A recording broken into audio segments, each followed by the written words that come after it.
ботинки стоптані, носки не миті. Ай-яй-яй-яй-яй. А вы от кого?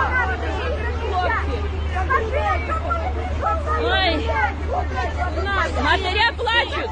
Валите! В Россию свою!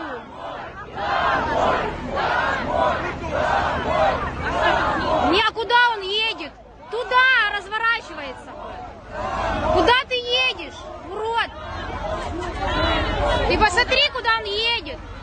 Куда вы едете? Выезжайте отсюда. Уходите. Куда вы едете? Уходите отсюда. О, с оружием, конечно, с оружием, с бабами. Воюйте с бабушкой, которая внуками имеет. Да, давай, пистолет наставь на меня. Уроды, блядь. Совести, блядь, у вас нету, просто. Наглую заходят в село, Белозерка. Твари. Боже, вам не стыдно? Вы же молодые, здоровые ребята. Не стыдно пистолет на меня наставлять?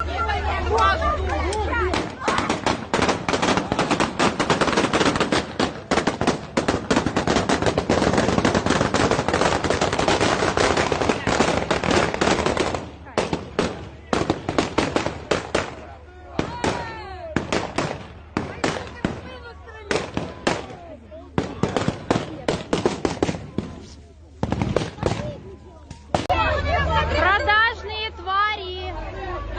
Заработать денег приехали. Да вся Украина видит, у меня прямой эфир. А на кулаках слабо с бабкой Все! Они проедут в любом случае. Ніхто тут не трогає, просто до ума їм хочеться довести, хто